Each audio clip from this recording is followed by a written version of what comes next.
Welcome back. Boop. Time to feed the fish. You pinch a small amount of fish food between your fingers and tap on the glass. There's no sign of Gabriella. Well, look for her, man. Put your hand in the fish bowl and look for Gabriella. She is stuck under a rock. She is stiff and her eyes are puffed out. You think that she might be sick. Well, time to experiment, I suppose. You take Gabby out of the bowl and keep her with you in a secret place. Nope. Every once in a while you put her in the bowl and see if she will swim, but she just floats along the top of the water. You bring her a small piece of food and put it in her mouth. You're taking good care of her, but she is dead. By the time your mom finds out, you already understand more than what she can explain to you. Good, I guess? Hard to tell. You're in the back seat of the car during a very long ride. Man, whatever. Let's ask questions. You can ask the following questions. Almost there. When do we eat? Oh, I'm hungry right now. Mom says in a little while. Man, sleep. You fall into a deep sleep and get carried out of the car by Dad. Your mouth feels dry and you are very groggy. You are smart not to make a pain in the neck out of yourself. You know me. You have just passed through infancy. A brief look at your life up to this time shows the following. Your family life has been positive and nurturant, and as a result you have begun to form the critical bonds that are important during this phase of life. Physically, you have been a healthy babby. Socially, during this phase in life, nothing much is really expected of you. After all, you're still much too young to throw a successful cocktail party. Patty? And frankly, anyone who still dribbles on himself probably wouldn't make the ideal dinner guest. Shit. However, by now there are some things that you should have mastered. Your progress in this area shows. You have been the type of child who charms the lollipops off people. You have been the type of child who is huggable and gets his cheeks pinched by old ladies with bright red lipstick. Now, regarding your emotional and personality development, what a trustworthy lad you are turning out to be. You'll probably join the Boy Scouts of America in the next module. On the one hand, your trustworthiness is desired traits. On the other hand, I'm curious why you don't explore your environments a bit more, get into things a bit. Because, I don't know, that's a good question. For instance, haven't you ever wondered what that zipper on the side of your mother's pillow is for? Well then, unzip it. Your thoughtfulness characteristic really doesn't count for much in this module. Most children often find themselves at the mercy of their whims and impulses. You are allowed to be cranky now. People will tolerate it much better than when you are a teenager. Then your whining and carrying on will seem more objectionable. One thing about your character that has a tendency to put people off is your aggressiveness. Well, guess what? I don't give a fuck. You're the type of baby who likes to pull on loose pieces of clothing, hair, and any bulbous fleshy object that comes within your reach. You're going to have to learn the meaning of make nice. You're going to have to learn the meaning of eat my shit. That wraps up your stats for the first module.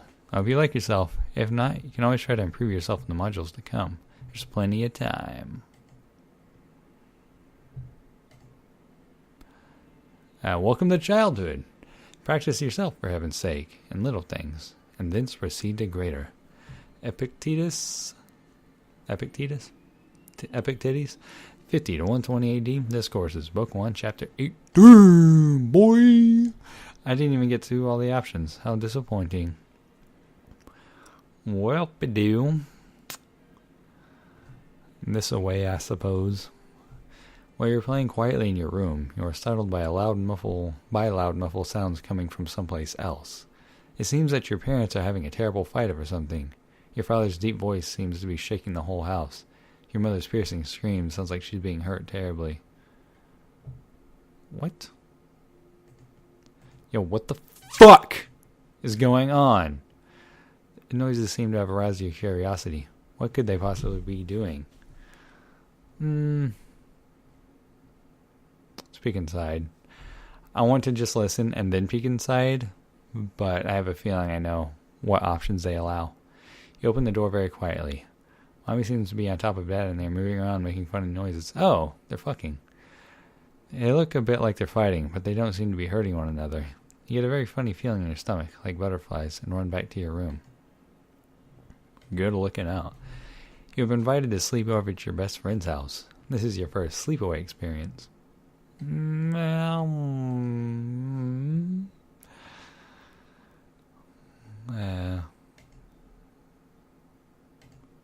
Go there as soon as possible. One way of resolving a mixed feeling is to plunge headlong into a risky situation. Although risk-taking is sometimes a sign of emotional maturity, it can be dangerous if you do not take the time to consider the possible consequences. While you're over at your friend's house, you become frightened and demand to be taken home at 2 in the morning. What? That's dumb. Soon after you sit down for dinner, your mother announces that the vegetable of the day is Brussels sprouts. Okay. Eat the Brussels sprouts without protest when screaming from the table. Put your finger in your mouth and make a gagging sound. Feed the sprites to your dog, Guido. I'm okay with Brussels sprouts. What kind of child is that obedient? Have you ever heard the expression, develop a taste for something? That's a nice way of saying you were forced to eat it as a child. Brussels sprouts may be good for you, but they also are the kind of food that makes you have bad dreams. You could have gotten away with not eating them. Okay, so what? Mom has just taken a job that requires her to be away in the morning and early afternoon. She decides to enroll you in a nursery school program. Upon your arrival, you are greeted by another lady with very skinny legs and large round glasses. There are children playing with buckets of sand, building blocks, and other activities. There is a small boy sitting in a corner with tears streaming from his eyes, a running nose, and cheeks red from crying. I don't know, excited I guess. What? Punch her? Why not? No. Walk over and try to make friends. Your excitement is a positive sign that you are trying to adapt to this new environment. You realize that your mom will be coming back, so you attempt to make friends. You see a little boy your age playing in the sand with trucks. What would you like to say with him? How about hi? The little boy ignores you. You are a newcomer to the social order of the nursery school. You are invading his territory. However, your attempts at being sociable show potential. At very young ages, children are more likely to play beside one another than with one another. Word up. Mom is in the bathtub, taking a nice relaxing bath. You are playing quietly in your room. All of a sudden, the doorbell rings. Mom doesn't seem to hear it. Nonchalant, tell Mom. Boom, done. Like a good little boy, tell Mom that the doorbell's ringing. She tells you to ask who is it without opening the door. You learn the valuable lesson of not allowing strangers in your home, which makes you smarter. Oh yeah. An exciting movie is on television. The whole family is in the living room watching it. You get up to get a drink of water and return to find all the good seats have been taken.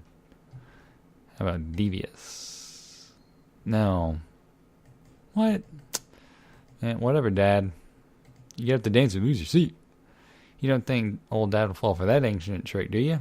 He acts like he believes you for a second, then asks Mom to answer the door. She ignores him. Dang. Oh well. You arrive at the dentist and discover that you have 4 rather large cavities that need to be filled. What? Frightened and block out the sensation? Why not? Your status sheet suggests that emotionally you are not capable of performing such a feat. The pain sneaks into your consciousness, but it is not unbearable. This experience will toughen you for next time. Hell yeah. Your dad has promised that he will fix your bicycle. He's taking a nap, so he's not doing anything. Now seems like a good time to remind him. Whatever, he can take his time. Yeah, here we go. What? Whatever, he'll fix it whenever he gets around to it. I can do sit-ups in the meantime. Your patient pays off. When Dad wakes up, you ask if he'll fix your bike. He fixes your bicycle and then takes you out for a king-size ice cream cone. Word up, boy. One of your playmates is the daughter of your mother's friend. Her name is Cindy. One day, while you and Cindy are alone, you become very curious about one another. Cindy suggests that you play make-believe game of doctor. Sup, girl? You can be the doctor first. Cindy seems to be just full of good ideas, so why not go with it? She requests that you remove your clothes and lie down on the operating table. Just as you have finished undressing, Cindy's mom comes in the room and gasps loudly. She pulls Cindy out of the room and describes the scene to your mother. Your mom takes the game for what it is, a perfectly harmless expression of curiosity. Making a fuss over this kind of behavior often sets up a forbidden fruit fantasy that may contribute to sexual misbehavior in adolescence. Your mom read this in a woman's magazine. Sounds like you did too. Beep, beep, beep. You are in school and a teacher is giving a boring lecture. The boy sitting 2 seats away is rolling up a piece of paper and putting it in his mouth. Using the barrel of his pen, he spits the paper at the blackboard, where it lands with a wet splat. And the teacher is furious. She screams, "Who did this?" That's how teachers scream. Everyone in the class is howling until she promises that if the person who did this will not come forward, the whole class will get a punishment. You are probably the only person who saw the true culprit.